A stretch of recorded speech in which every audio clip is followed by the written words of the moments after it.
Life had always moved along in a steady rhythm, calm and predictable, until the ground shifted beneath me and nothing felt certain anymore. My name is Jason, I'm 35, and I've been married to Alyssa for 15 years.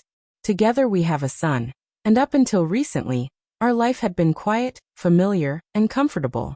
Alyssa once worked long hours as a cashier at a gas station, the kind of job that drained her completely, especially during summer when the highways were jammed with restless travelers. She'd come home worn down, her eyes heavy with exhaustion, often saying all she wanted was sleep. I never resented it. I knew how hard she worked. Even now at 37, Alyssa was still breathtaking. She had a slim waist, perfect curves, and an allure that kept me captivated, still sparking something in me after all these years. I often caught myself admiring her beauty and wondering how I'd been so lucky. Yet even with a solid marriage behind us, a pang of jealousy sometimes crept in, small but insistent. For the longest time, life together was uneventful. But then her work schedule changed, her boss shifted her to rotating shifts. And from that moment, strange things began unfolding. The first change was her hair. She dyed it blonde without warning. It startled me, though I admitted it looked good on her. But a couple of months later she threw herself into fitness, spending endless hours at the gym or the pool. The transformation was sudden and dramatic. I told myself I should be supportive, yet inside unease grew.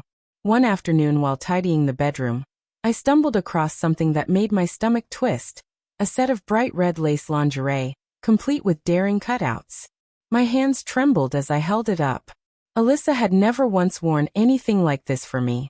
That evening I confronted her, holding up the delicate fabric. "What's this? Who's it for?" I asked. She looked away, her voice low, claiming it was meant to surprise me. I didn't know whether to believe her, but I pressed, told her to wear it for me right then.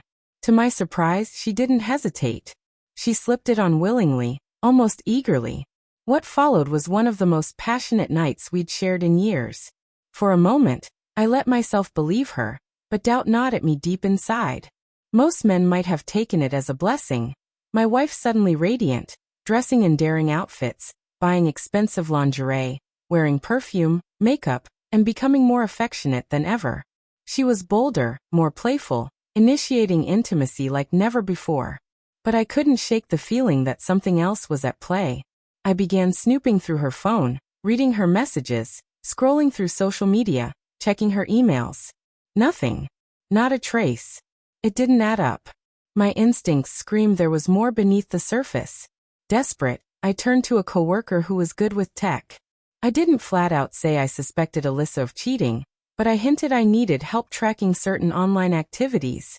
He handed me a flash drive loaded with discrete software, showing me how to bypass antivirus systems and install it quietly. That day at work, I could hardly concentrate, imagining all kinds of scenarios.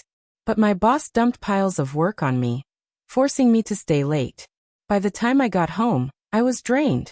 That night, Alyssa and I ended up in bed again. Her energy, her eagerness. It was intoxicating and confusing at once. The next morning, though, my doubts surged back. She came out of the bedroom wearing a top so revealing it shocked me. Even when we were dating, she'd never dressed that way. "Why are you dressed like that?" I blurted. She smiled softly, tilting her head. "It makes me feel confident." Something in her tone made my chest tighten. My nerves flared, and without thinking, I demanded she change. But instead of resisting, she pulled me into the bedroom, as if my jealousy only excited her. It was unlike her, completely unlike her. That evening, after she left for work, I rushed home and installed the program my coworker had given me. My heart thundered as I combed through her computer files, but there was nothing. No hidden accounts, no secret chats, no evidence at all. I lay awake that night staring at the ceiling, my thoughts racing. If she wasn't using her computer, maybe she had a second phone. The next day, while she was out, I tore our place apart, desperate to find a burner phone. I searched every drawer, every bag, every corner, but came up empty. The only thing unusual I uncovered was a small stash of books hidden away. They were guides on intimacy, exploring fantasies, and unconventional ideas. The discovery left me unsettled and confused. A heavy gloom settled over me. I drifted into a quiet depression until a close friend finally asked what was wrong. Reluctantly, I confided in him. At first he laughed, saying he'd be thrilled if his wife suddenly became more adventurous in bed. But when he saw how serious I was, his amusement faded. He offered simple advice. Why don't you just come home early one day and see what's happening?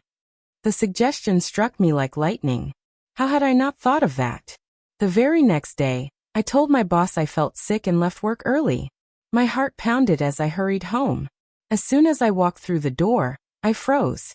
A slow, sultry melody drifted from the bedroom. I crept closer, barely breathing, then pushed the door open. What I saw shattered me. Alyssa was completely naked, swaying to the music, recording herself with a webcam.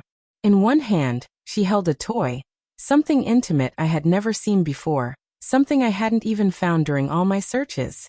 My chest burned, my vision blurred. I clapped loudly, my voice dripping with sarcasm. Bravo! She gasped in horror, nearly tumbling from the bed, scrambling to shut off the camera. When she finally faced me, her eyes brimmed with tears, and she broke down sobbing. Through ragged breaths, she confessed everything.